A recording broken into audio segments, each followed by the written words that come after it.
Thank you. Good evening, everyone. I'm Carol Hutchinson, the Lake County Administrative Officer, and I'm so pleased to be able to moderate tonight's event. We have a lot of great information that we look forward to getting out to all of you, and we have many, many questions you've submitted, and we're going to do our best to answer them. We have a great panel of speakers here for you tonight, starting with Gary Pace, the Lake County Public Health Officer. Joining us tonight also will be Cecilia Aguiar Curry, our state assembly member. And Jake, is Cecilia with us yet? I'm sorry? She's on. Yeah, she's here. She is on. Okay, fabulous. Brian Martin, our Lake County Sheriff, is joining us. Brock Falkenberg is with us tonight, our Superintendent of Schools. Jerry Douglas, local doctor, has joined us tonight. And Chief Willie Cepeda is scheduled to be here as well. He is the Chief of the Lake County Fire Protection District. So we want to start by thanking each and every one of you for submitting questions online. We got lots of them. If we can't get to your question tonight, it will still be considered in future public information efforts. And Dr. Pace is providing updates to the board every Tuesday morning at 9:10 a.m. And in just a moment, we're going to show a graphic, and we'll show this graphic again at the end, where you can connect to Dr. Pace's updates to the Board of Supervisors each Tuesday morning at 9:10 a.m. So Sam, can you put up the slide? What's up? Thank you. There it is up there. So there were several questions submitted via email for tonight's event that were asked of Dr. Pace during this morning's board meeting, and he addressed them. And on the slide you're looking at, which I can't see, but I trust it's there, that's where you can go and watch that video that occurred this morning. So again, a lot of good information was shared this morning, so take a look at that video. And then for future Tuesdays, the next link shows you where you can go to watch board meetings online. In addition, Lake County focused COVID-19 information is accessible through the county website, lakecountyca.gov. Further questions can be addressed to mhoac@lakecountyca.gov. And also during business hours, you can call this number at the local health department, 707-263-8174. And before we get started, I want to also make sure everyone is aware that we are simulcasting in Spanish. We have two Spanish language translators in a separate room nearby, but they are broadcasting and basically following everything that is said here will also be put out there in Spanish. So before we get started with your questions, Dr. Pace has a quick overview of the situation here in Lake County.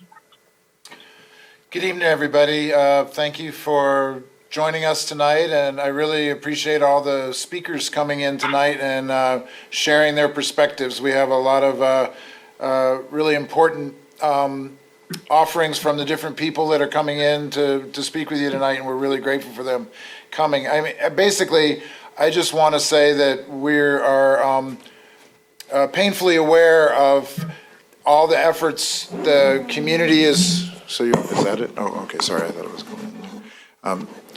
We're really aware of how much everybody is sacrificing to follow the shelter-in-place orders and to follow all the orders about closing non-essential businesses, closing the schools. We really are aware of just what a burden this is on everybody, and financially and in emotional stress and everything else. We feel like the steps that we've been taking are critically important to protect the health of the community, especially the really vulnerable people in the community, and that's why we've taken these. As you can be seeing, watching the news in Europe, in parts of Asia, in New York, things are, this infection can really get really out of control fast and make it really difficult for the medical services to keep up with the need. And we're trying really hard to prevent that from happening in Lake County right now. You can see what's going on in the Bay Area right now. Sonoma County has over 70 cases, and so it's really starting to blossom down in our neighboring counties, and we're really encouraging people to follow the orders, to stay home, to stop mixing with people in the community, to not travel, and to really wash hands and disinfect and just take proper precautions to slow down the entry of the virus into the community and to slow the spread. We'll be talking some tonight about some of the different preparations that have been made for when the virus does come in, but the first step is to try to prevent it or slow the spread as it's coming here. Then the local hospitals, the local clinics have really taken a lot of steps and put a lot of effort into preparing for when the infections do come in, how to deal with that, and I think Dr. Douglas will probably talk about that some tonight, but we've also been talking with both the hospitals, and they've made really extensive planning. They've been working with their corporate partners and the regional partners on how to respond as the number of cases increases and it gets to be higher numbers and maybe more than the hospitals at the current status can handle. So we can talk about some of that if that's where some of the questions go. Testing has also been on a lot of people's minds. We've talked about that a lot. I've written an article or two that's on the web page about that, but basically testing is harder to get than it should be. It's hard. That's true all over the state for the most part. It is starting to loosen up some. We're starting to see some improvements, and hopefully we're going to be able to get more access here in the near future. We've tested somewhere over between 120 and 150 people, I believe, in this county at this point. About around 100 of the results have come back now. They're all negative at this point. Certainly, we would like to be testing more. We're trying to get more specimen sampling materials and more lab capacity. But probably people will be asking some questions about that as well. That's one of the questions that comes up a lot. But, I think just the important thing to know is we're all watching this closely. We're aware of the impact that these shelter-in-place orders have had on people.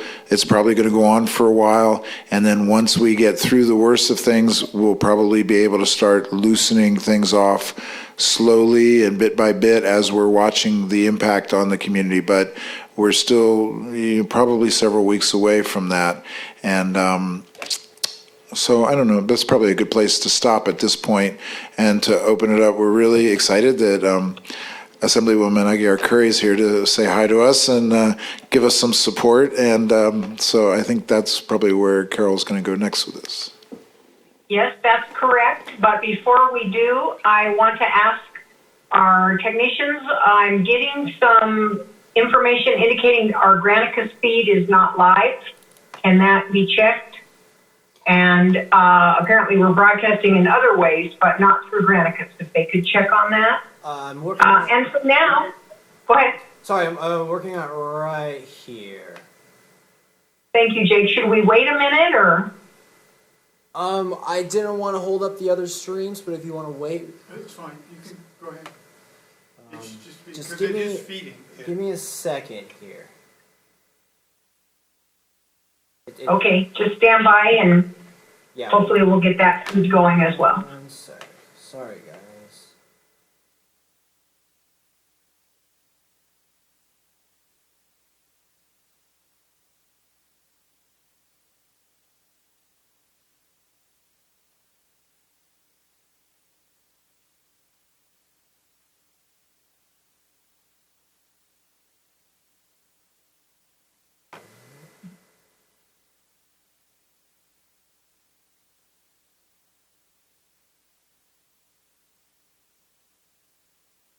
Okay, that should.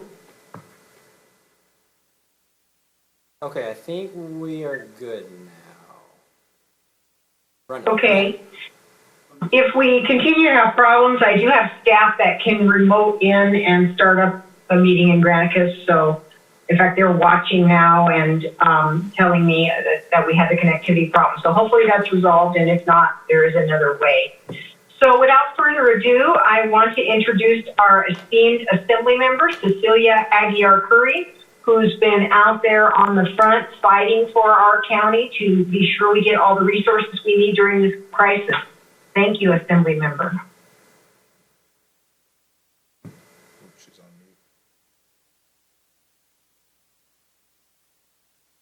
Be sure to unmute. Oh, sorry. Let me see if it's You're off. good. There we go. Okay. Good evening, everyone, and thank you for including me this evening, Dr. Pace, Carol, all of you. I really appreciate the opportunity to have a quick few words. As Carol has indicated, we're working hard for you. We're working really hard throughout the state, and particularly want to keep a good eye on Lake County. And I am really honored of all the work that all of you are doing. I can pick up the phone at any time, and I can call Sheriff Martin in a blink of an eye. Mr. Falkenberg, Carol, I mean, you name it, and everybody has been nothing but cordial to our team.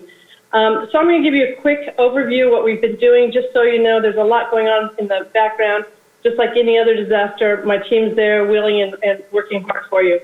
So a couple things is that, California Department of Health is providing updates with us every single day regarding the spread, plus the health, plus giving us the updates at the California Department of Health website.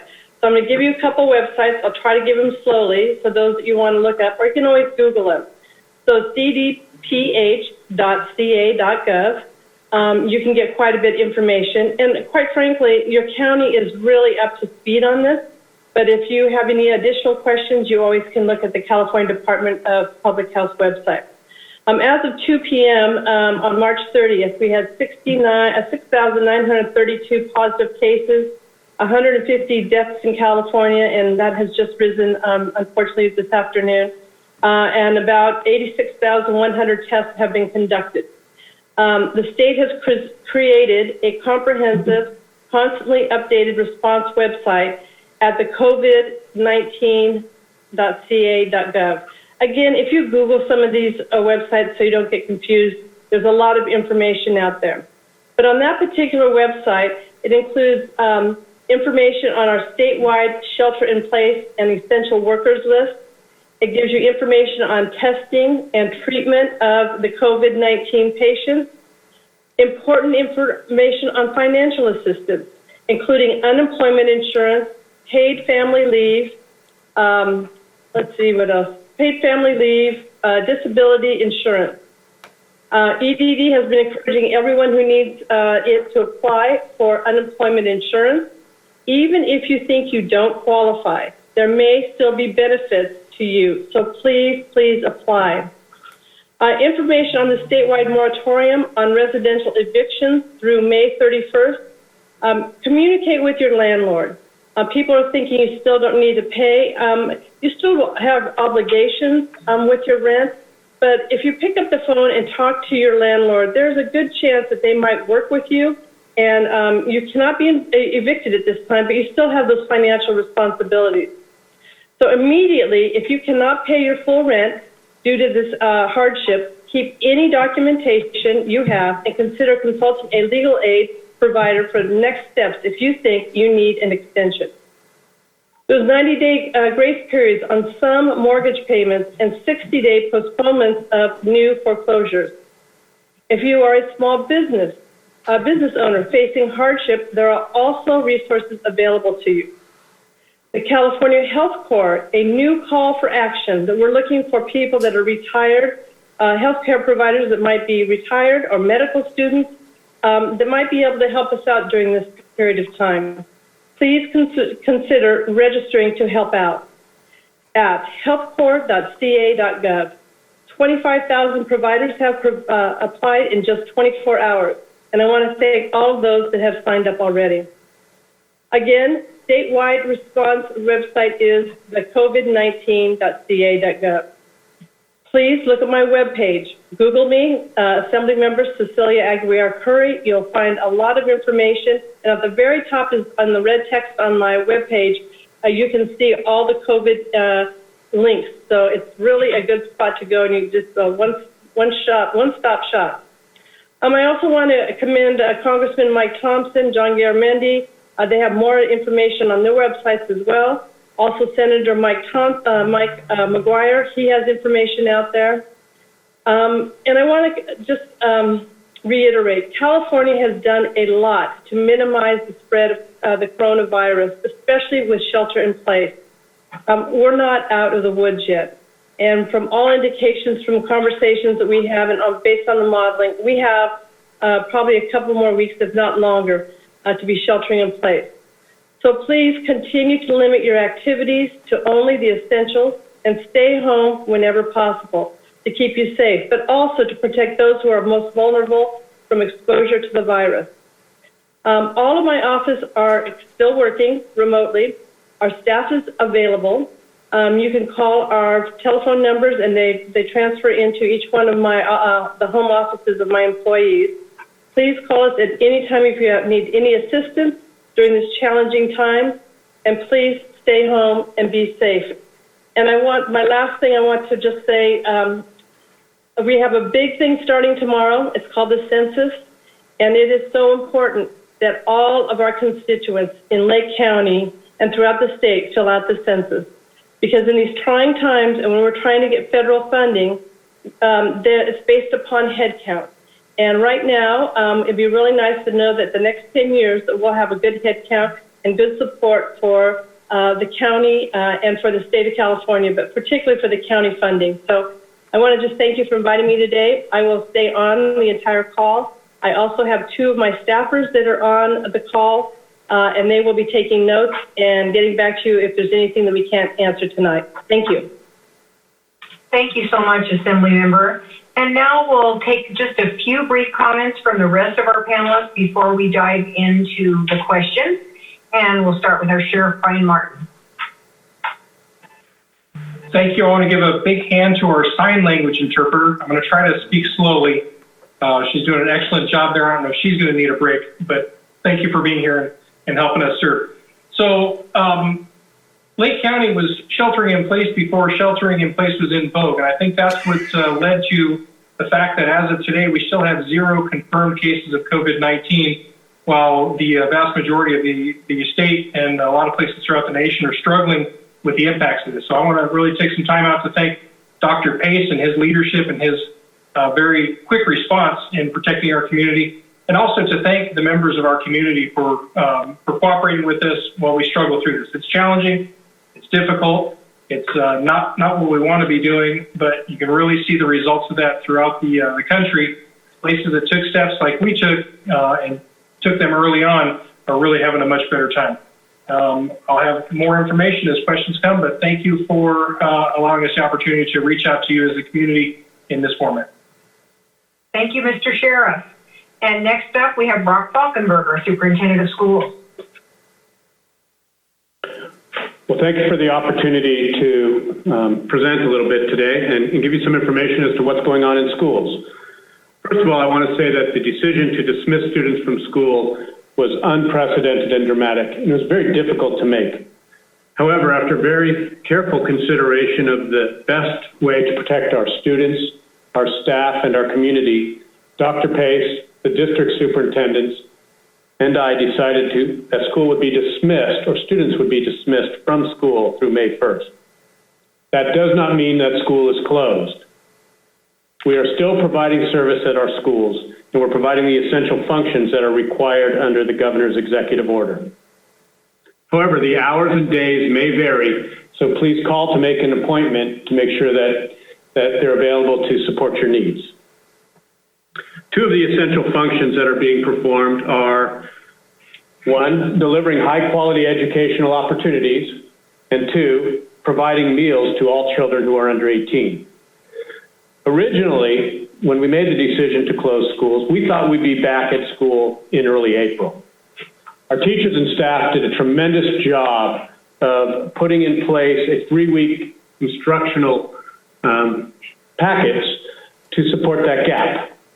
However, we've learned a lot since that time, and at this point, we know we're going to be out of school for a much longer period of time than 3 weeks. County Office of Education and the school districts are working diligently to address distance learning strategies that enhance instructional outcomes. While it is impossible to replace the support the encouragement, and the rapport that face-to-face classroom-based instruction provides, our teachers are working hard to overcome the barriers that this COVID-19 virus and crisis has exposed. The second mandate is to provide meals. Our schools' food service staff, transportation staff, support staff, and classified staff have all teamed up to do an outstanding job of distributing meals to children under 18. For more information, please contact your local school.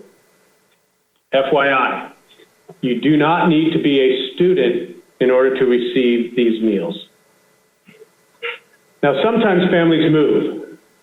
Phone numbers change and contact information is not updated. If you or your child have not been in contact with your school or teachers in the last 2 weeks, please contact your school now. The schools have been trying to reach out and contact all students. The schools and the teachers want to know, they want to hear from you. They want to know you're okay. They want to assist you in your academic goals. We're in this with you. We're in this together. So we cannot let COVID-19 stop us from moving forward, but by pulling together, we can pull through. If you have any questions regarding schools that are not answered in today's presentation, please give me a call at 707-262-4102. And thank you. Thank you, Superintendent. And last but not least, a few remarks from Jerry Douglas, MD. Hi, I'm Dr. Jerry Douglas. I'm the Chief Medical Officer for the Mendocino Community Health Centers. We have several locations, but one of which is in Lakeport next to Sutter Hospital. And so we are trying to keep our people healthy as best we can. So there's several things that we're doing to protect patients and protect staff. And you may have questions about this, so it might be easier to answer that way. But for instance, when patients call us for care, we're screening them over the phone for risk factors for COVID-19.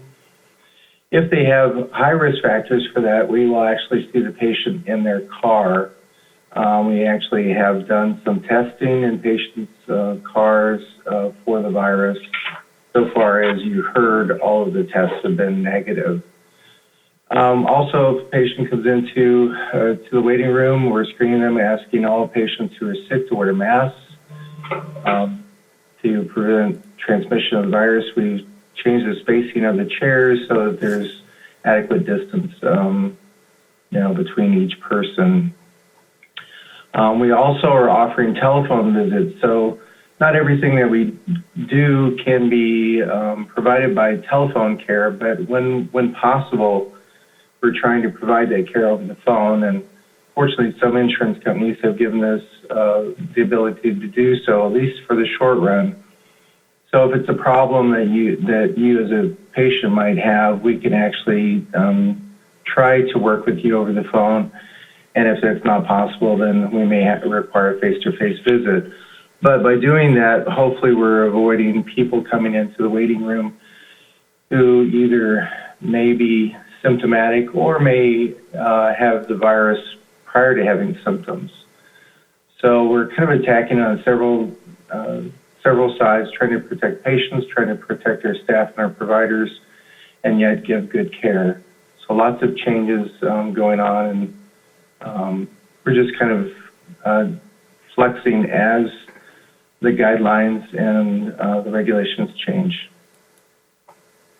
Thank you, Dr. Douglas. So, as I said, we have 20 some odd questions. We want to get to as many of them as we possibly can. And I think I'll just mix it up rather than take an entire topic area at once. We'll just jump right in. I know one of the questions I hear asked most often is about testing. And so here is a question about testing, and this one we will address to Dr. Pace, please. Testing capacity is a well-known issue, and some people may develop a false sense of security because we have 0 confirmed positive tests here in Lake County. There are reports on social media that it may be hard for people to get tested, even with symptoms. Do you know how many people have requested testing and not been tested? How do I get tested as a Lake County resident?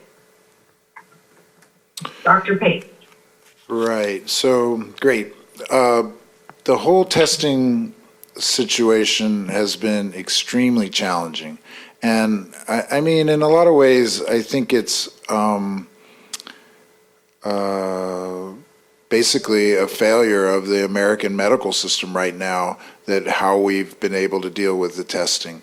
Other countries have done a lot better job of it, and we're really in a situation where we're trying to deal with this outbreak without having adequate number of tests. And that's true really across the country. And what's been happening the last several weeks is each hospital and each county is really trying to go out and scrounge up test kits for themselves and trying to access capacity through the labs themselves, or make arrangements with testing companies themselves. So that seems to be changing. The state has been working pretty hard to try to sort of improve the supply of testing supplies, and there's been some changes in the technology. There's new rapid turnaround tests that are coming online here probably this week.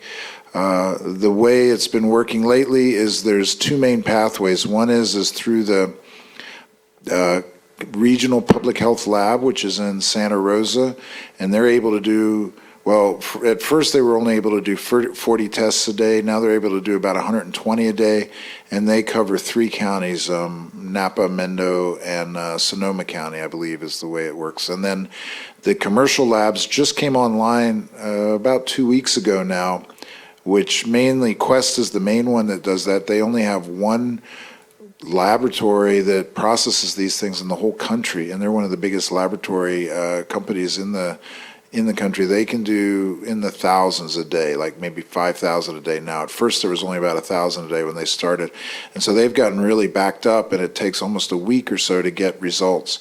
So part of how we've dealt with that in this country is we've really limited who is able to get tested. And it's very, very frustrating to the public and to the medical providers, because the people who qualify for the tests have been either people who have exposure to a known case or have been very sick, hospitalized, and often on a ventilator or something like that. So those were really the people that got to the front of the line to get tested. So most of the folks out in the community that get a fever and respiratory symptoms, they wonder, like, well, do I have coronavirus or not? And they may go to their doctor. The doctor will say, well, you don't meet criteria, but go home because you might have it, so you can't go to work and you should stay home and take care of yourself. Well, that's not very satisfying. People can get mad at their medical provider or feel like they're not being treated properly, and really that's been the way it's been. Lately, the last week to 2 weeks, you can look around and hear about the drive-through testing sites, and those have been really a mixed bag. The one you hear a lot about is down in Hayward, which is they set up a drive-through testing site that was processing an awful lot of samples, but there was a lot of money that was put up front from the city to set that up, and they've been having a lot of trouble getting the results to people and really making sense out of a lot of the results. So there's been, the simple fact is this illness didn't exist as far as we knew until a couple months ago, and then to get a test going and to ramp it up has problems, and we've just run into a lot of those problems in this country. I think the supply chain for the swabs and the testing reagents looks like it's improving, and some of the other options are improving as well. So I think probably within a couple weeks we're going to see the situation a lot better. In this county right now, the 2 main places to get tested are at the hospitals. Dr. Douglas may want to talk about Lakeview Clinic as well, but mainly they're going through the 2 hospitals as far as I know. And getting sent off to the commercial labs with a long turnaround or coming through us to go to the public health lab. We at Public Health have been working hard to try to get more specimen sampling supplies so that we could help with that.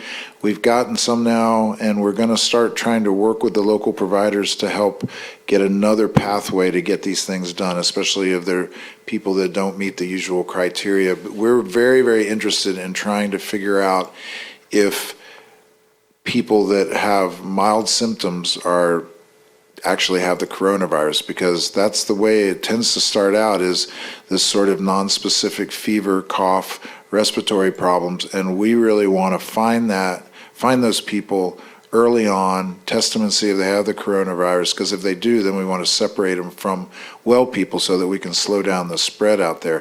So I think that was a long-winded answer, but it's a very complicated situation that's changing fast, and people are really frustrated with it. And I just want to let you know that your medical providers, for the most part, are doing the right thing. They're following the recommendations. That we're dealing with a limited supply of materials, and so we have to prioritize that for the people that are that it makes the biggest difference for. From the public health point of view, we're really trying to get this out there. If you want to get tested, talk to your medical provider. They'll see if they feel like that it's reasonable to get tested, and if it works with the availability of the testing supplies over the next couple of weeks, I think it's going to improve and loosen up. And yeah, so I think that's probably the best answer I have right now. Dr. Douglas, do you have anything you want to say from your perspective? Yeah, I think we as clinicians are kind of frustrated because ideally you would want to know how much virus is in the community. So we'd be testing a lot of people. And yet, for all four of our clinics, we may only have like 40 swabs to do testing. And actually one of the labs, Quest Lab, called us a couple days ago saying they wanted some of their swabs back because there was a shortage in other areas of California. So, and we respectfully declined, but if there's a competition for testing supplies and then getting the turnaround. So everything's improving, but, initially when we sent out samples, this was not through public health, but through the Quest Lab. It would take a week to get the results. And so, it's a good thing to know, but after, it's kind of after the fact. It would be nice to have quicker results. The other thing that's a little frustrating is that, and again, this is improving, but the test can actually lie to you. So, and someone who has COVID-19, and again, this is old data from like a week to 10 days ago, the test was only 76% reliable. So you could actually have COVID-19 and actually have a negative test. And whether that's because the test is not good enough or the test was done too early is very frustrating. Now, I will say that Abbott's coming out with a new machine that's coming out, and the cartridges will be available in a couple weeks, and there should be more rapid testing available, possibly even in doctors' offices, the emergency room, and the hospitals, where you could get turnaround within 5 to 13 minutes. But things are changing so quickly, and again, the frustrating side on clinically is that we would like to test a lot more people than we can. So with people with mild to moderate symptoms, if they haven't had high risk travel, if they don't have any complicating factors such as heart disease, lung disease, diabetes, if they are not in the hospital, usually we tell them to quarantine themselves at home for 14 days. And if their symptoms become more severe, then they would, notify us. Again, at that point, we would most likely go ahead and do the testing out in the patient's car and do some triage to just see how severe they are. So things are changing very quickly, but it is frustrating to not be able to offer patients, what we would call better care. And I think we are kind of behind the curve compared to some other countries. So, and that is disappointing to me. Now we'll turn to our sheriff with a couple of questions about enforcement. The first of which is this. Are Lake County law enforcement officials stopping drivers from entering the county? Can we close the county line? No, we are not stopping people from entering the county. Essential travel is still authorized by not only the local public health officer's order, but under the state public health officer's order and the governor's executive order. We have had discussions about this, and the staffing that it would require is just too much for us to handle. We experimented with closing off areas during the Valley Fire, for those of you that remember, and experienced very long traffic backups. And with the movement of essential supplies through our county, both to other jurisdictions and also within our county, it's not something that's going to be feasible. The steps that we've taken to reduce the amount of social interaction, I think has proven very successful in our county, as the results show. As far as enforcement actions, we tally up our enforcement efforts every day, and as of today, we've had about 415 contacts between Lakeport Police Department and the Sheriff's Office, and Clear Lake Police Department is also reporting, I think, well over 700 contacts with several citations issued. We came about this with an approach that we're not going to ticket our way out of this problem. We're not going to cite or arrest our way to a solution. This requires cooperation, and we've come at this from an education standpoint. Request for cooperation from the community, and what we're experiencing is a great deal of that. We'll continue to do that until it's no longer effective. If the need for additional enforcement action comes about, we do stand ready to issue citations.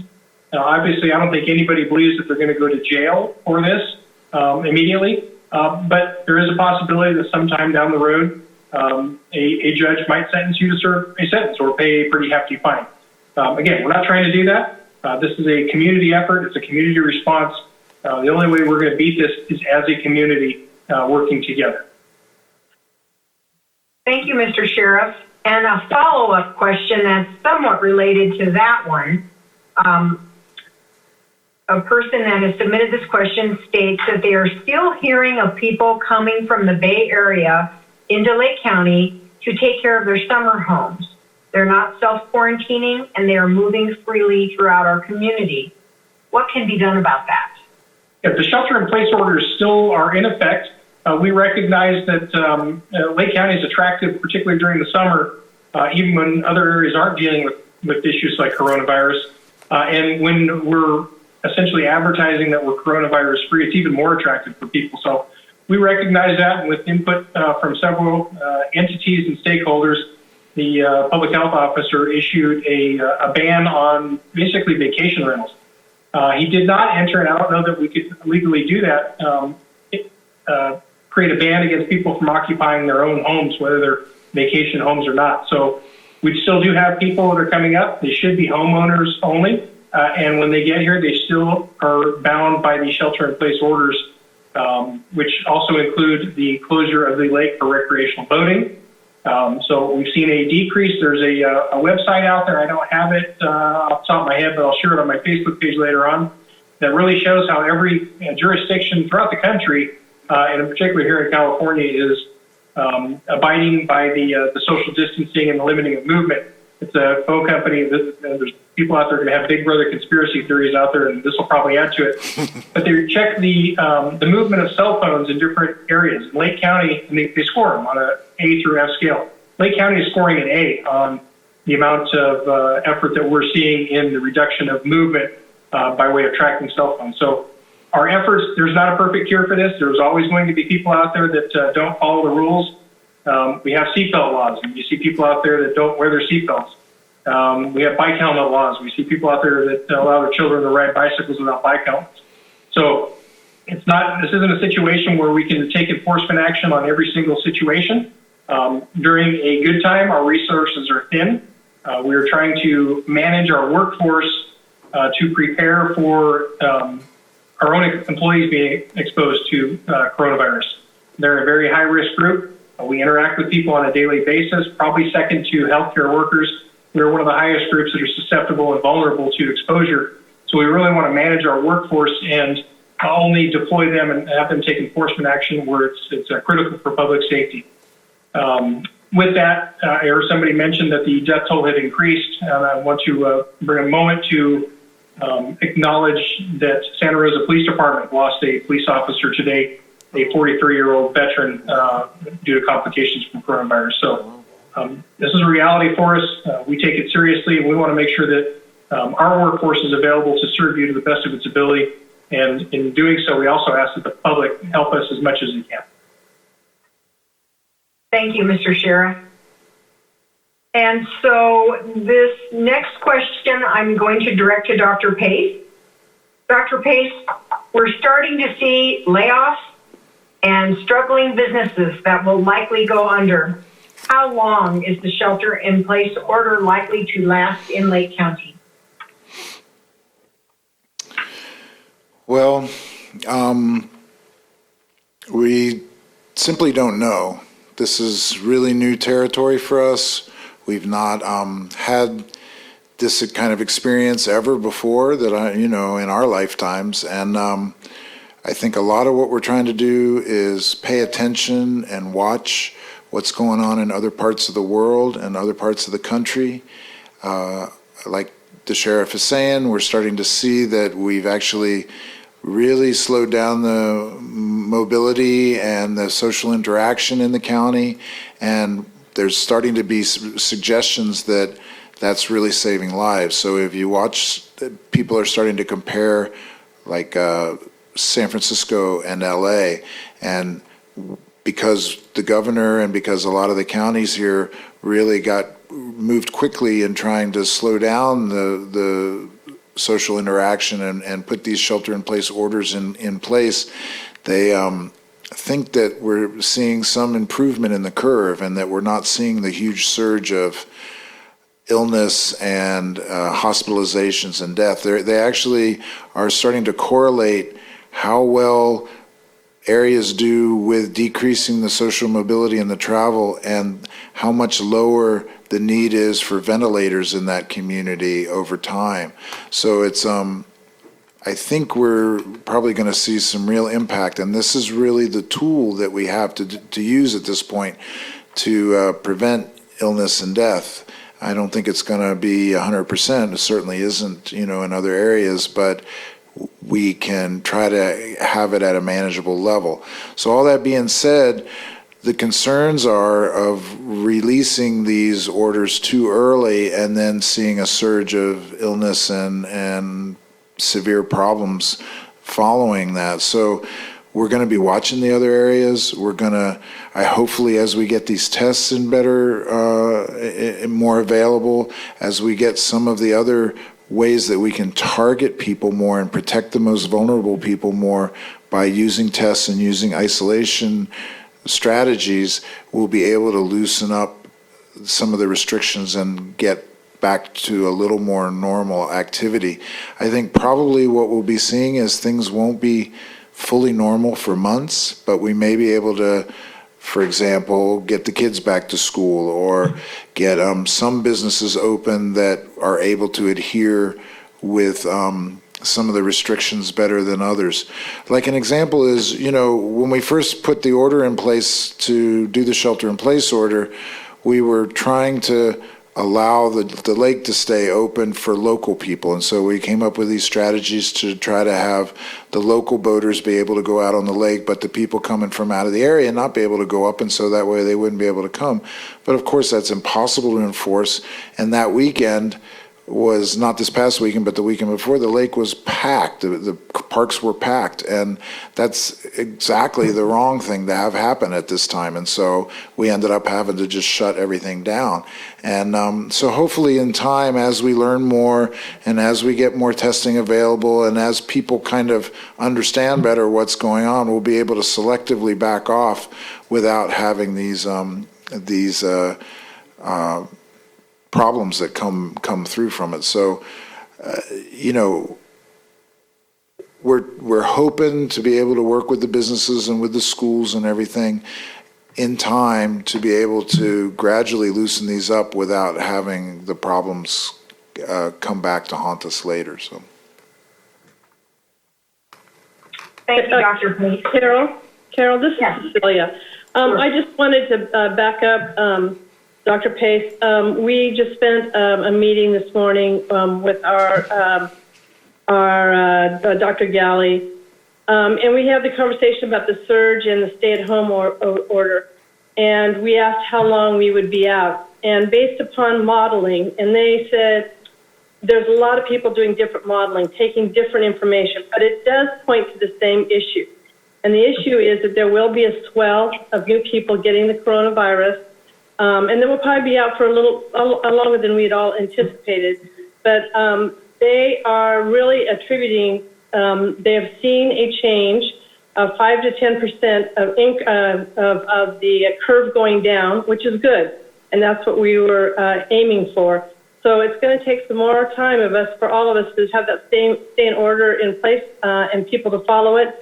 And I think that's our biggest defense is if we can do that. So it looks like we're going to be there for a while, but the modeling does all point the same. Doesn't matter who's doing it, but hundreds of different models have been done, and it comes up with the same thing: stay at home. Thank you. And wash your hands. And wash your hands, right on. Mr. Superintendent, a question for you. With the world rapidly changing and all the threats we face, such as wildfires, public safety power shutoffs, and now COVID-19, the education of our children has never been more important, but there are incredible challenges. How can our local school officials and policymakers best collaborate to meet the needs of local students? Well, Carol, I appreciate this question, and it gives me an opportunity to go back and look over the last 5 years.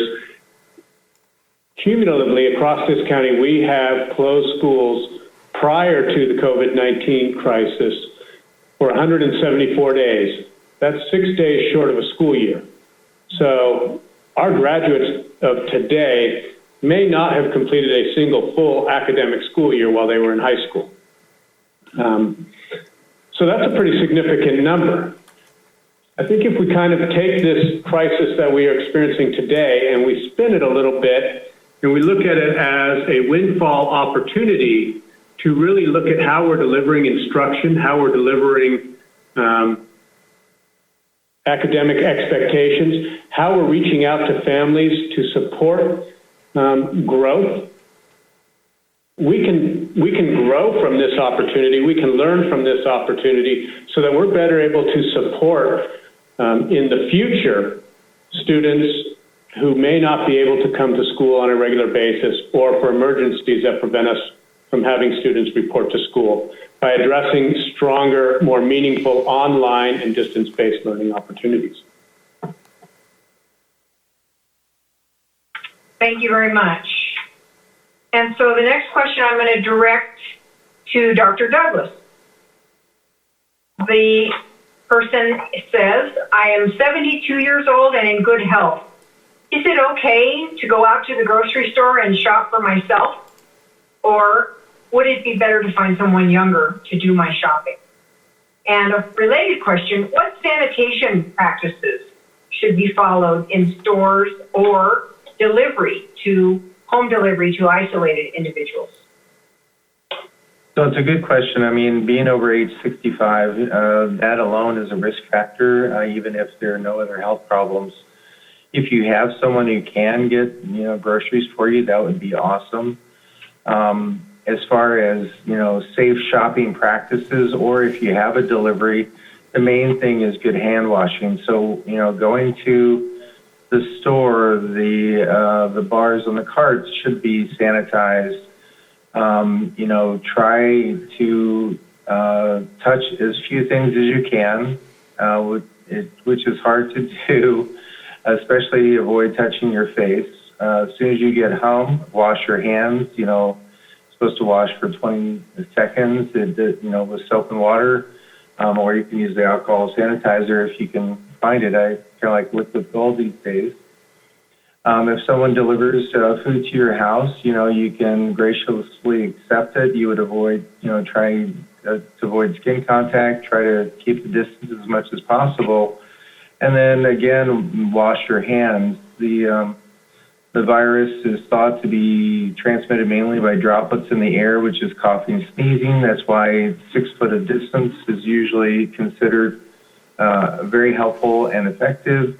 But also it's transmitted from hand contact. So if the virus gets on your hands from some surface and you touch your face, then the virus can find entry. So the main thing is just be very diligent about the social distancing, washing your hands, and avoiding facial contact.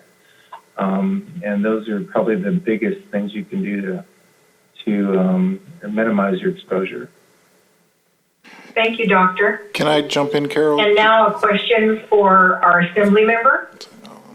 With Lake County's strong agricultural heritage and your own background, are you seeing that people are having a greater appreciation for where their food comes from and what farmers and ranchers do in light of COVID-19?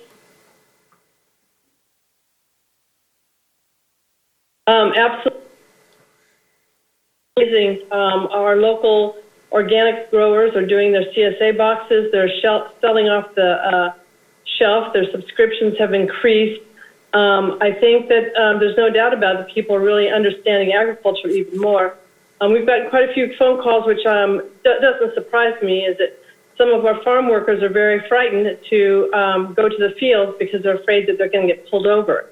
That's farthest from the truth, but the fact is that when we're trying to do shelter in place, they're not understanding that they can go to work. It's an essential job that we need right now, particularly. There's a lot of plantings going on. So I think the communities in this entire district are really fully aware of the importance of agriculture. We've had questions that have come up is that we heard that possibly the ports were closing. Well, there's quite a few produce and items that are going out of the port, and if the port closes down, that we can't get our goods and services to continue to be transferred. So there are a lot of questions that have been coming up with agriculture. Luckily, I think people are realizing it's essential. There's people working in the fields right now. They are following the sanitation rules, and each farmer is making sure that they follow those. The Farm Bureau is keeping track of it. So I think we're in really good shape, and I think that the communities particularly are really understanding the importance of agriculture and what it means to our communities. Thank you, Assembly Member. Mr. Sheriff, can you tell us what is being done to protect our homeless citizens and those incarcerated from the virus? Those incarcerated, they're not incarcerated from it, but they are incarcerated. How are you protecting them from the virus? Yes, the local warming shelter actually converted to a homeless shelter in light of this. So homeless people that are out on the streets do have services available for them. As far as protecting our in-custody population, very early on, we recognized that this could be devastating if it got a foothold in our jail facility, not only to our inmate population, but also to the staff that works there. So from an early point, we stopped accepting misdemeanor bookings. You're still subject to arrest, and you can still be punished for any conduct, just as before. But right now, we're not accepting any misdemeanor bookings except for domestic violence-related cases. We've also placed several people on home detention, and our efforts have resulted in our jail population being down to, I think today it was down to 203. We're licensed for 286. So the idea being that if we do get a case of confirmed coronavirus within the facility, we need that room to be able to isolate them and segregate them and keep them separate from the rest of the people that are in the facility. If you're working at max capacity, you don't have that room. It just doesn't exist out there. So we really want to take steps to kind of ease the population out there. We've been successful in doing that. We're screening every single person that comes into the facility, myself included. You're asked a series of questions about if you've been exposed to somebody, if you have any symptoms within the last 24 hours. The medical staff is doing temperature checks on the people in the facility. We've stopped all visitation. We've reduced the amount of transportation for court proceedings. We're still doing in-custody arraignments, and today I think we had our first test run of the video system to do court proceedings over video rather than transporting them out into public where they could conceivably pick up the virus and then bring it back into the facility. So a lot of efforts to try to reduce the amount of outside stuff coming into the facility and ease up some space within the facility in case we need it. Thank you, Mr. Sheriff. And now to you, Dr. Pace. We've heard that there are 50 beds and 16 ventilators in Lake County currently. Can we get more ventilators if we need them? What can be done to add to capacity in the event of an outbreak? Have other community sites been identified to expand our hospital care? Will Army Corps of Engineers, for example, be available to Lake County?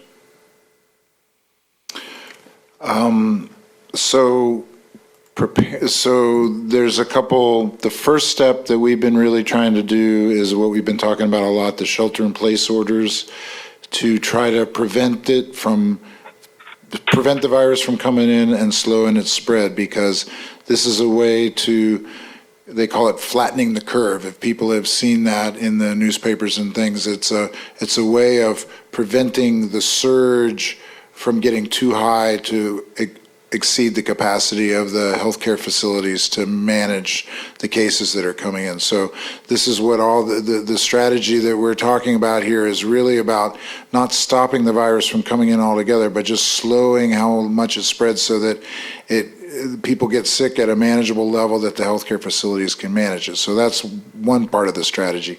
Then we get into a second part, which is if people are sick, to separate them from the well people so that it doesn't move out there. And so there's been a lot of work on trying to get some alternate housing possibilities in the county so that when somebody gets sick, if they can go home and stay away from the people that are in the family that are well, and stay away from the vulnerable people in the family, and somebody can take care of them and kind of follow the protective steps that they need to do, then they're going to be able to go home. But if they live in a small house with a lot of people and a couple elders in there, it may be better for them to go to a different site.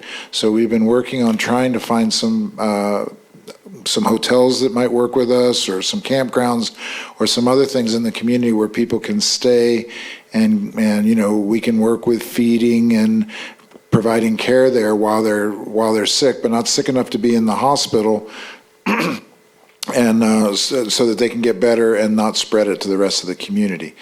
So then the third part of this is what the specific part of this question was, which is how are the hospitals preparing for the surge in patients that might be coming.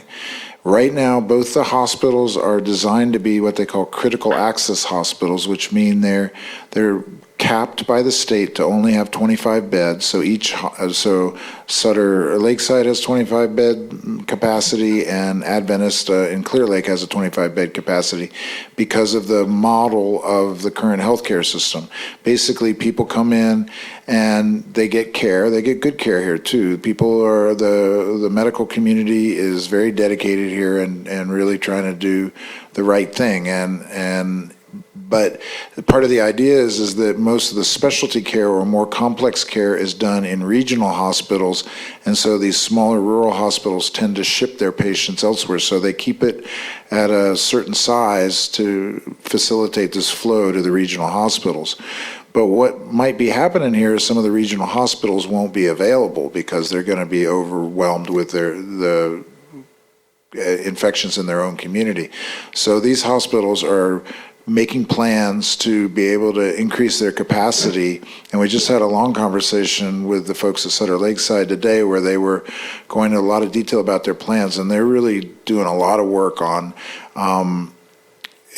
getting special waiver from the state to allow them to go to larger size, to increase their ICU beds, to increase their ventilator capacity, and also to make arrangements with regional hospitals that aren't their usual pathways to transport people, but to have, to go up north and to go into the Central Valley and other places where normally everybody goes down to the Bay Area for the most part, but those places are probably going to be more impacted than we are and not going to be available. So Adventists, we've also had extensive discussions with them about what they're doing. So right now there are The usual capacity with ventilators is 11 in the county.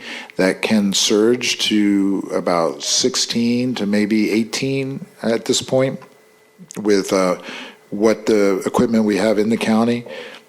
The next level up is going to be a little bit harder to work out because of staffing needs, because we don't have the ventilators.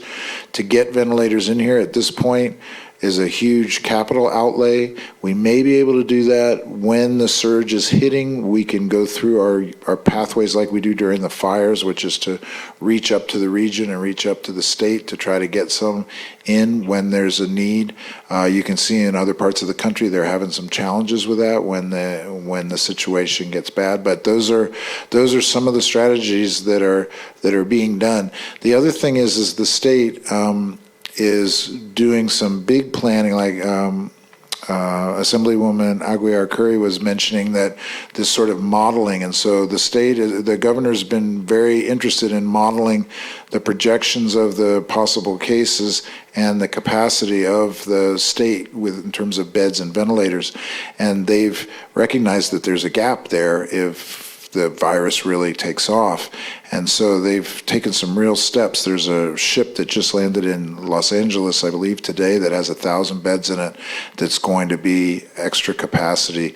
They've just opened up Seton Hospital and taken that over to become a spot for these kind of things, and I think that's 450 beds. They also have 6 other sites around the state that each are being set up for 250 bed capacity. So these are just ways to expand the capacity to help meet this need and to allow us to transport people there. So there's, I think we've been able to benefit from seeing what's happened in other countries and other parts of this country, and we have a very progressive leadership at the state and the local level that are helping us to really plan ahead and try not to get ourselves in a situation that's really untenable, because once it starts happening, it's really hard to fix it then, so it's a lot of this is the planning that's being done now.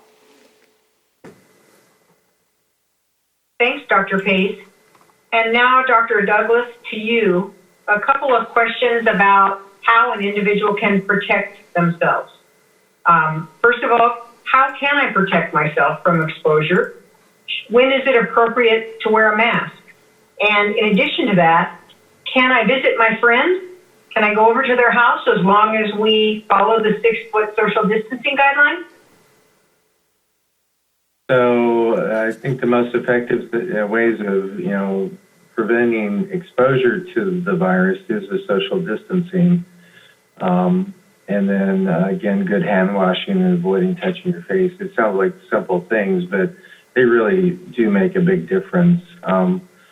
As far as visiting your friend, yes, I would say yes. If your friend is not ill, you could visit with the proper social distancing. Again, this may sound difficult, but when you go to visit someone, well, first of all, I do want to mention that on average it takes about 5 days for people who are exposed to develop symptoms. We think, and we're not sure, but that during that period of time before they have symptoms, they can actually transmit the virus. So that's why social distancing is so important. Some people, it can take up to 14 days before you have symptoms. So that's why we recommend, if you've been exposed, that you isolate for 14 days. That being the case, if you visit your friend, again, it's good hand washing, no kissing, no hugging, no drinking after each other, basically. At this point, hopefully it's somewhat common sense, but, when you get back to your own house, then again, wash your hands, avoid touching your face. Now, as far as the masks are concerned, the masks are, again, there's so much coming out about masks. You have people, sewing masks at home, and then we have these N95 masks, which are higher filtering masks, and then we have surgical masks. So the best recommendation is someone sick, they need to wear the mask more than someone who's not sick. Now, as masks become more and more available, hopefully soon we'll actually be able to loosen up and actually have a lot more people wear them. But for instance, in our office, We worry about our supplies of, we call it personal protective equipment, or it's abbreviated PPE, if you ever hear that, and how much we have. So we actually, we're in a healthcare setting. You would think that we would be wearing masks to protect ourselves. We ask our patients to wear the mask. And again, as the supplies loosen up, then you will see a lot more people wearing masks of all different types, probably around California. I've been discouraged about the information on the fabric masks that people are making. They're really not very effective. They may give you a little bit of a false sense of security. Some people say, well, it's better than nothing, and I think you'll see some guidelines changing over the next few days about this, but the better the mask, the better the filtering capacity. And again, the main thing is for the sick person to wear the mask. They're the one, if they cough or they sneeze, are going to, put the droplets in the air with the virus and infect others. So, and again, a lot of conversation about this, and things will be changing, but that's the recommendation as of now. Thank you, Doctor. Mr. Sheriff, can I take a drive within the county just to get out of the house if I don't stop anywhere? You'd be in violation of the shelter-in-place order if you did so. Essential travel is all that's allowed. Driving around, well, I get people's desire to get out and maybe get a break from the house. That is, what you're describing, it would be considered non-essential travel. We discourage that activity. Our goal is to reduce the amount of social interaction. So with that, if you need to exercise is considered essential activity. You can get out as long as you're practicing social distancing, staying 6 feet away from anybody who's not a member of your direct household, avoid contact or communication with other people out there, and maybe get a little bit of extra energy off your shoulders by that way. Thanks, Mr. Sheriff. And then kind of on a related note, with many parks closing in recent days, it's become more challenging to find a place to walk around safely and exercise for one's own physical and mental health. Any recommendations for what we can do? I can tell you that my family and I frequently take walks just around the neighborhood. If you live in town and you can walk on the sidewalks, that's a great place to do it. I think Canocti, while it's a county park and it's closed to non-essential activity, as well as Highland Springs Park being closed for non-essential activity, hiking, walking, use of the trails is still allowable. Again, as long as you practice the 6-foot social distancing. We want people to be healthy, be well, continue that exercising. And we're kind of hoping to strike some sort of balance between public health and personal health and safety. Thank you. And now to our assembly member. As you well know, rural schools frequently struggle with funding adequacy, even under normal circumstances. What is our legislature doing to ensure students have the resources they need moving forward? Well, where we are right now is obviously in kind of a pickle because we don't know with the budget where all the money, how we're going to be able to fund some of the programs that we have done in the past. Actually, tomorrow afternoon, the caucus, meaning the Assembly caucus, will be meeting with Superintendent Thurman to go through budget, to go through the needs of each one of the communities. And of course, I always bring up my rural communities, and the needs that they have are different. And also we're going to be talking about broadband. So we are continuing funding. We're going to continue moving forward with the schools. We've made a commitment. The legislature has made a big commitment for education. And if something comes up big, I'll make sure I let Brock know. But Brock and I probably talk periodically on the needs of the district and the needs of Lake County. It's going to be tough. We came out with a budget in January. We've been told that budget is going to be changed, and it's going to only have essential things on that budget. I'm sure, I'm confident that education will continue to be at the top. We've been really limited on what we will be funding this year. The basics, obviously, and then it'll probably go with disasters, including fire disasters, and getting money back into our communities, such as Lake County, from past disasters. We'll be working on homelessness and the virus, all the funding for the COVID virus. So it will be a different looking year this year, and we're going to need the support of each one of the communities to help you guys all out. So the fight's there. I don't have exact numbers, but it's going to be an interesting year. Thank you, Assemblymember. Dr. Pace, we have several questions in which concern is expressed about in-home caregivers and also the vulnerable populations they serve. So we'll start off with the first one. What is being done to help keep caregivers from transmitting the virus to vulnerable individuals? Well, the IHSS workers have all received some guidance, as far as I know, through social services around how to be careful with people and how to prevent spreading the infection, which is basically not go to work if you're sick, isolate yourself, wash your hands, certain ways, all the stuff that Dr. Douglas was talking about, all the things that are going on. Those are really the standard recommendations right now from the Center for Disease Control with, whether you're a healthcare worker or anything. If there's always the concern that you could be in the early stages of spreading the virus before you're getting symptoms, and I think that's what people are kind of sensitive to. Could you be spreading the virus at that point? And that's certainly true. It's right now, with us in the situation where we've not been able to detect the virus in the community, we're still thought to be low risk. Whereas if you're in New York City right now, there's I think it's something like 1 out of 1,000 people are actively spreading the virus now, probably more.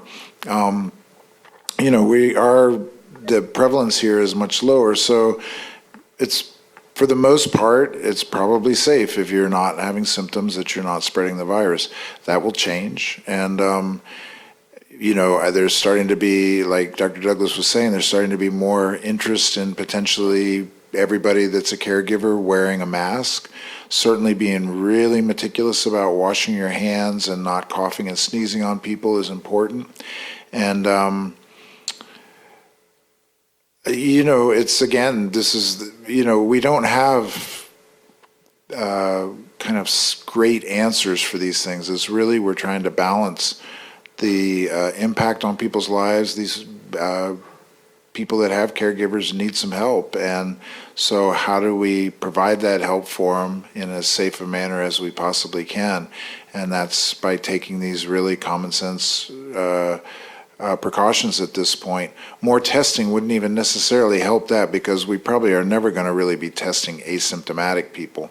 So it's really going to be being careful with symptoms and staying away from vulnerable people and following these strict kind of hand washing, covering your mouth and all those kinds of things, and disinfecting sites that you touch and that other people touch. Thanks, Dr. Pace. And then a follow-up on that, again, on the topic of in-home caregiving. Are there good educational resources available regarding in-home caregiving for people who may have the virus? So people providing care to people that have the virus, I'm assuming that's what the question is. Well, are there educational resources for those people? Mm-hmm. The best guidance is on the Center for Disease Control website. So it's, but it can be a little complicated to read, but that's probably the best guidance. Part of what we're trying to do is to get a team of people together to help counsel people that are going to be providing care for people that are testing positive for the virus. So again, to kind of go back to what I've been saying all along, a big part of our strategy is trying to separate the sick people from the well people. So we're trying to get a team that's going to help help people that are going to try to isolate at home figure out how to do that, and help the person that's going to be taking care of them learn how to do that and how to be safe and to prevent the spread of the virus within the household. So what I would encourage somebody to do is look on the CDC website.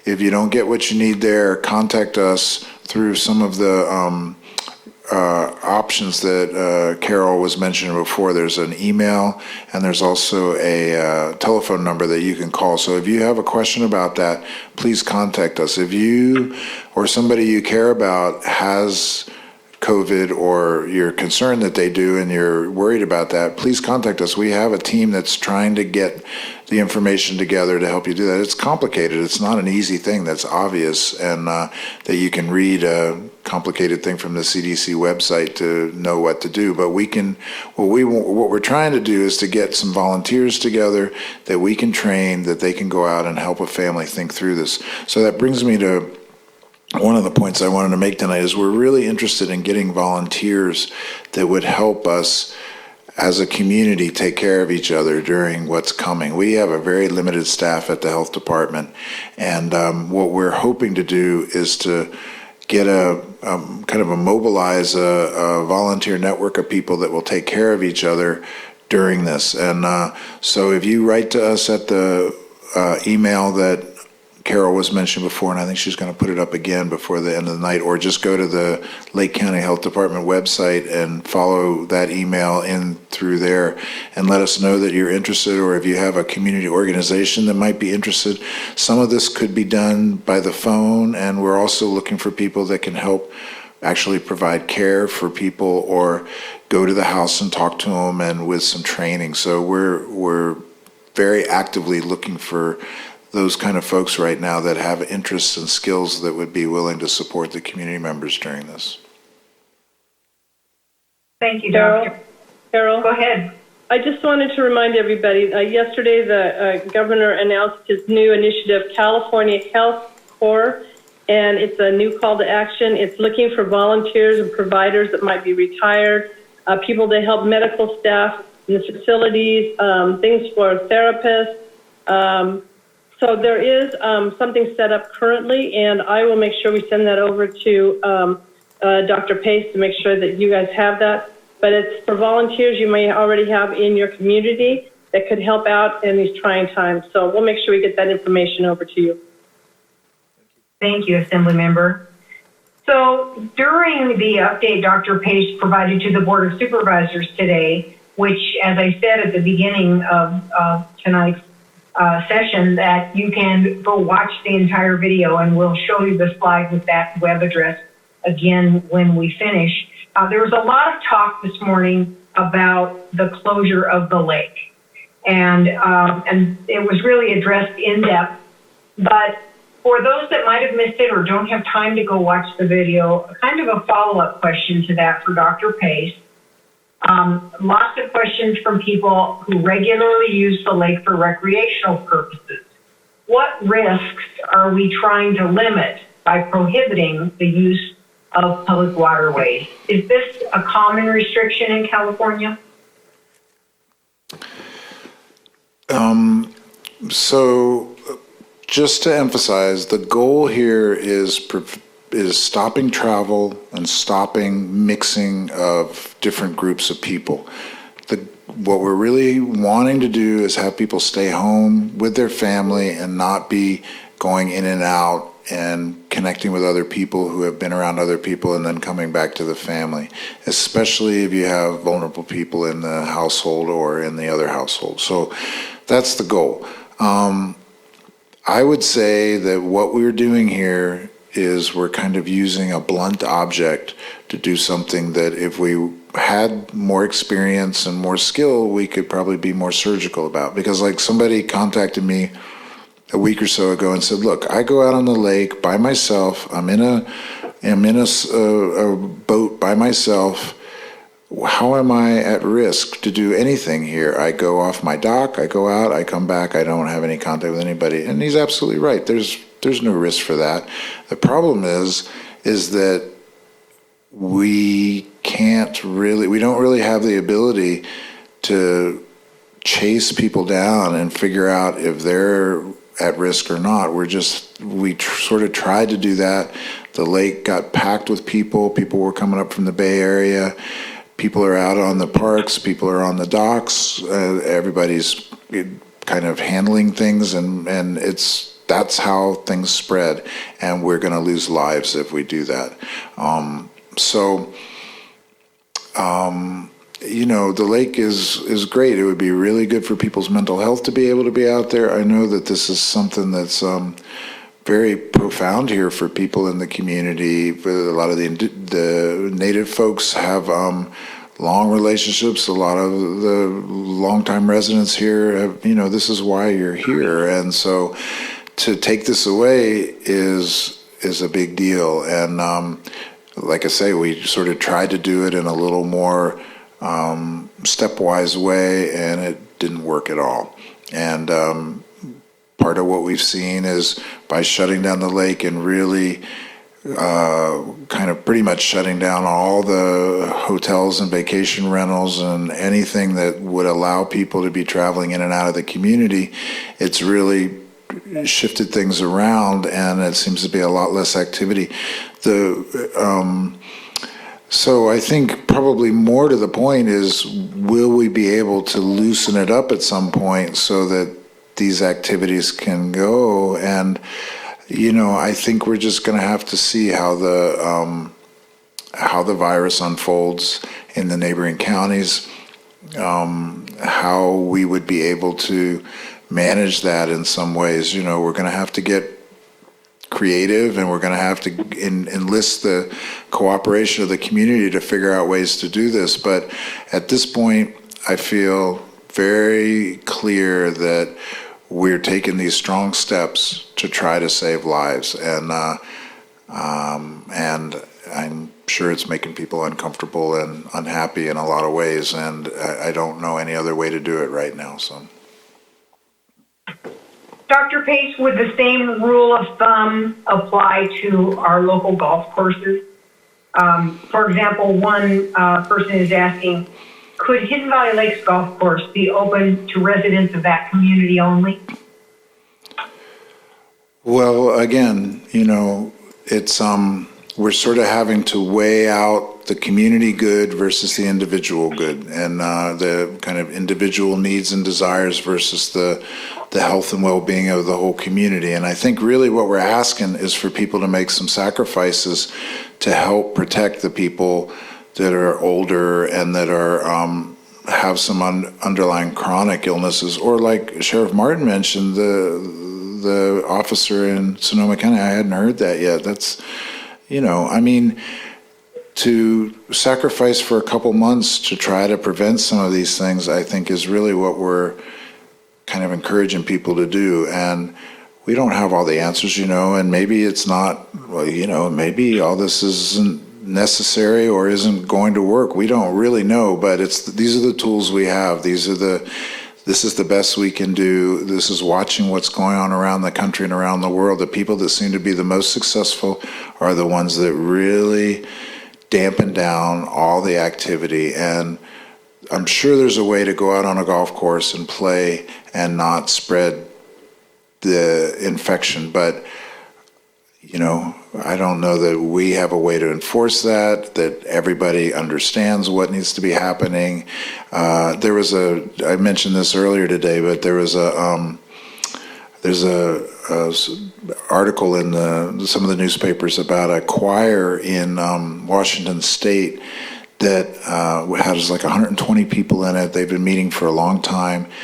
The infections were starting to break loose in Washington State, but the choir decided, well, for everybody's peace of mind and to bring a little joy in their life, let's go ahead and have our practice. So out of the 120 people, maybe 60 decided to come. They were very careful. Nobody was sick. Nobody was coughing. They made sure not to hug or shake hands or touch each other. They kept their social distances. So they did all the things that they were supposed to do, and they were very careful. Something like almost half of them now are ill. 2 of them have died. 3 of them are in the hospital. And this was, we're just learning about this virus. We're just trying to take these steps to be protective, and we're really trying to ask the community to forego some of their individual pleasures and desires right now for the community good. Thank you, Dr. Pace. I know. Hey, Carol? Yes. Carol? Yes. Yeah, Chief Debate. I've actually been on. I'm having trouble with my phone. When I get a chance, I just want to kind of bring up to speed what we're doing in the fire EMS side when you get a chance. Oh, Willie, absolutely. I didn't realize you had joined us. So I was just about to wrap us up because we planned to go till 7:30. So why don't you go ahead and do that now? Thank you. Okay. One, thank you for inviting me to that. This call is very informative. I just want our community members to realize that all of our fire departments are fully staffed. You'll see our personnel wearing a little bit more personal protective equipment than usual. And that additionally, that when you call 911, there is additional questions they ask, and then that is relayed to us so that we can be better prepared. But a lot of the focus is that we wear the personal protective equipment not only to protect our staff, but to protect the community members. But we have a response plan, fully functional, so fire, EMS, and rescue services are there. We're coordinating with the county and the sheriffs and local law enforcement and supporting their efforts. There's been a lot of outreach teaching for fit testing of particle masks and the gloves and other protective actions. So if you have any questions, feel free to give me a call at my station or any of your local fire stations. We work collaboratively with the county to make this safe, and we'll make it through this. Thank you. Thank you very much, Chief Cepeda. And I'd like to thank everyone for participating tonight, especially to everyone that took time to join us remotely for this important meeting. Especially grateful to you, Dr. Pace, for your leadership, for our assembly member for making time for us, and for all the advocacy you're doing on our behalf, for our sheriff out there with enforcement and so much more, our superintendent of schools, Brock, for the many challenges you are facing, and of course, Chief Cepeda out there on the front for emergency medical services. And Dr. Douglas, we very much have appreciated your perspective tonight as well. I also want to take a moment to thank all of our interpreters. We have 2 Spanish language interpreters that have been simulcasting this broadcast. They are Luisa Acosta and Maria Mosqueda. Thank you very much. And of course, our American Sign Language interpreters, Holly Newstead and Ali Artis of Communique Interpreting. And last but not least, a special thanks to Jake Reinke and Sam Houston, who have provided the tech support necessary to make this happen. Dr. Pace, unless you have additional remarks, I think we're at that point. No, I think that's great. Thank you, Carol, for holding this together for us. And Sam, can you please put up the slide with all of the contact information again that we had at the beginning? And again, I want to emphasize to everybody that every Tuesday morning at 9:10 a.m., the Board of Supervisors hears a comprehensive report from Dr. Pace. And I would encourage you to tune into that, which the link you're seeing tells you how. And you can also email questions ahead of time to the County of Lake. And you do that by emailing public comment at lakecountyca.gov. So we look forward to continuing to share information with you. Good night, everyone.